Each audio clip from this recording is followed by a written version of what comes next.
آج تو بڑھ کر کے گناہوں کی طرف جا رہے ہیں لوگ، خواہشات کے دلدل میں پھنسے ہوئے جا رہے ہیں۔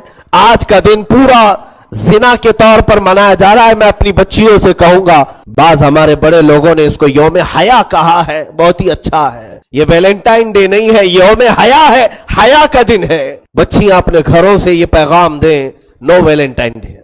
ہمارے اسلام میں، ہمارے مذہب میں، ہمارے تقدسات میں ایسے فحش رواج کا کوئی حصہ ہو ہی نہیں سکتا۔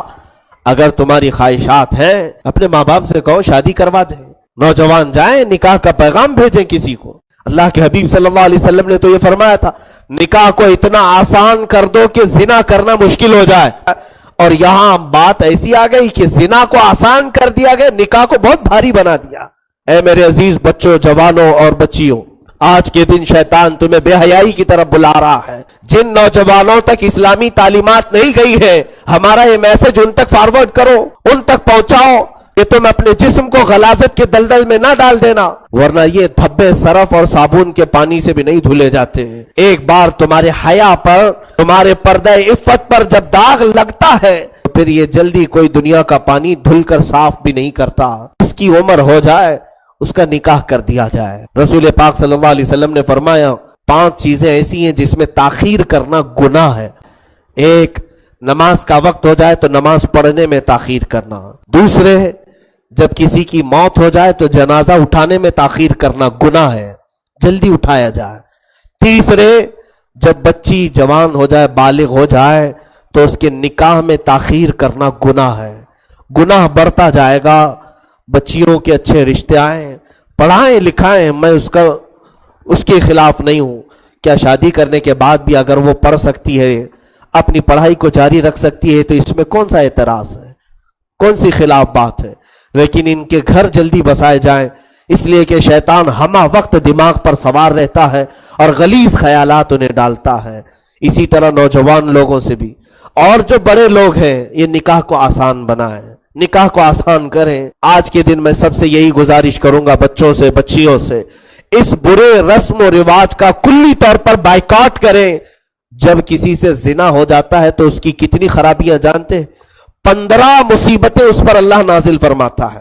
15 مصیبتیں ایسی کہ 5 دنیا میں، 5 قبر میں اور 5 حشر کے دن۔ یہ زنا کبیرہ گناہوں میں سے ہے کہ اللہ کے حبیب صلی اللہ علیہ وسلم کی بارگاہ میں کسی صحابی سے بھی ہو گیا تو حضور نے نہیں فرمایا جاؤ توبہ کر لو سب ختم ہو جائے گا، بلکہ انہیں حکم دیا کہ انہیں پہاڑ کے اوپر سے نیچے گراؤ اور ان پر سنگساری کرو، پتھروں سے بارش کرو۔ ماعز اسلمی رضی اللہ تعالیٰ عنہ، صحابہ ہمارے سروں کے تاج ہیں، وہ آنکھوں کے ہمارے نور ہیں، لیکن ان کی خطائیں ہمارے لیے عبرت رہیں۔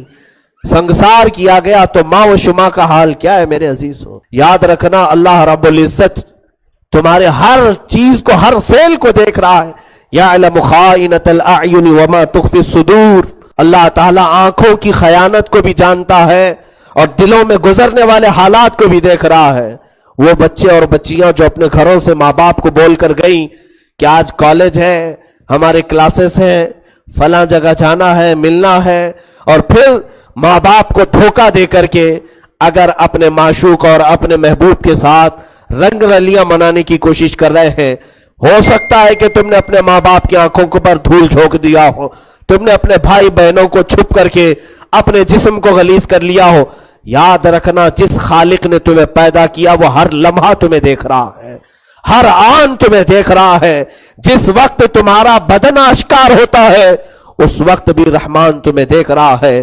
بلکہ یہ فرمایا گیا ہے کہ جب ایک نوجوان جوڑا بغیر نکاح کے ایک دوسرے کے جسم کے قریب ہوتے ہیں، فرماتے میرے آقا صلی اللہ علیہ وسلم، اہتز العرش، اللہ کا عرش ہلنے لگ جاتا ہے۔ اہتز عرش الرحمن، رحمان کا عرش اس وقت ہل جاتا ہے۔ یہ اتنا بڑا پاپ ہے، یہ اتنا بڑا گناہ ہے۔ میرے عزیزوں، آج لوگ کیا سمجھتے ہیں کہ سب کرنے کے بعد رو رو کر کے یہاں آئیں اور سب دھل لیں۔ یاد رکھنا، اگر اسی حالت میں تمہاری موت ہوئی، کیونکہ میرے آقا فرماتے ہیں زنا کرنے کے وقت ایمان اٹھا لیا جاتا ہے، ایمان اٹھا لیا جاتا ہے۔